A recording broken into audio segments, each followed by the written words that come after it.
Hi, I'm Bradley Treshnock, and this is my speech about how to make an authentic paella. This is my family. They are my audience for COVID reasons. My sister is behind the phone camera. And here we go. Everyone has a favorite food, that meal or dish that fills them with warm memories and feelings of comfort. For me, that food is paella. Ever since I tried it in a Mediterranean restaurant about a decade and a half ago, I've been obsessed with mastering how to prepare a perfect paella. In that endeavor, I've studied a lot of recipes over the years, and I've become better informed about the culture from which paella comes. I'd like to share with you some of the culture that surrounds my favorite food, and hopefully get you guys thinking about some of your favorite foods and some of the history that have helped shape them. Today I will be covering paella, what it is, where it is from, and how it is traditionally prepared. But before I get too far ahead of myself, I should better explain what paella is. Paella is a Spanish rice dish prepared in a large pan that is meant to be shared with many people. It specifically comes from the Valencia region of Spain, and it has Roman and Arabic origins dating back to the 1300s.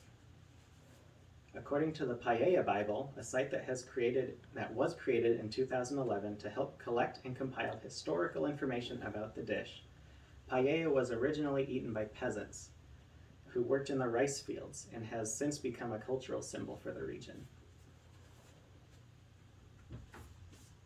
This is a paella pan.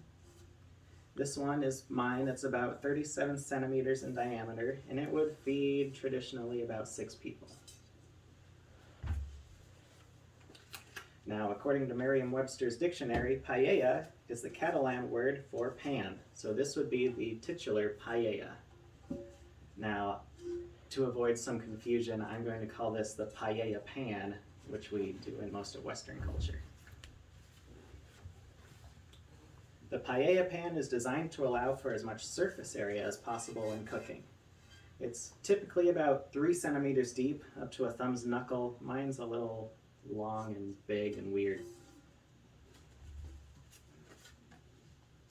Now, rice isn't the only ingredient in paella, and there are some culturally important guidelines on what can and can't go into a paella.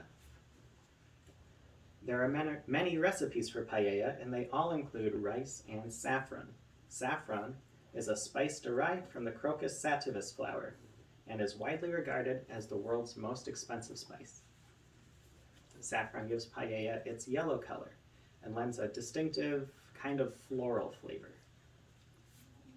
But aside from rice and saffron, there are some specific rules for selecting ingredients to go into a paella. Traditional paella, or paella valenciana, includes 10 ingredients and no others, according to Jose Ramon in his article Saffron and Paella, Secrets and Uses, written in August 2020. These 10 ingredients are oil, chicken, rabbit, green beans, lima beans, tomatoes, water, salt, rice, and saffron. These are ingredients that are native to the Valencia region, and while other elements from the area may be added, it is these ingredients that make a paella authentic. A lack of any ingredients is sometimes pejoratively termed rice with things instead of paella.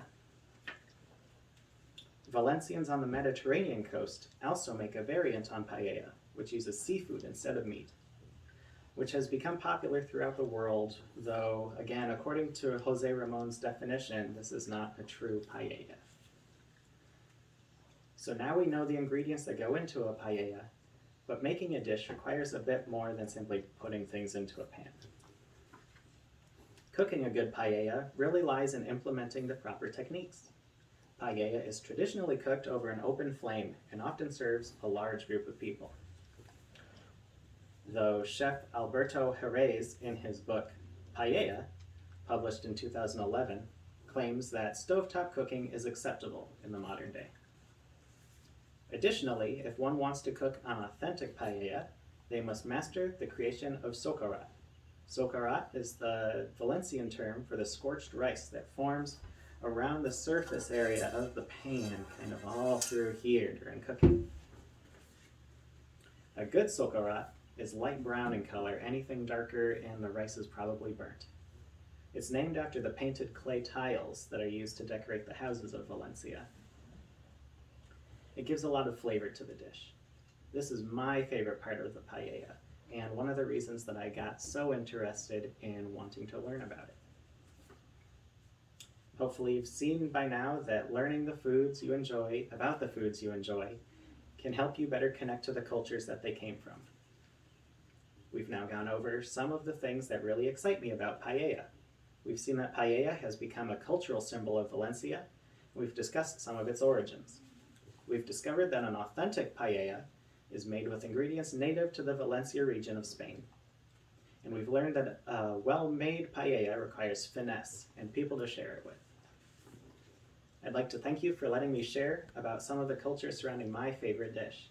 I hope that you may be likewise inspired to do some of your own research into some of your favorite foods. That's it. This is my audience.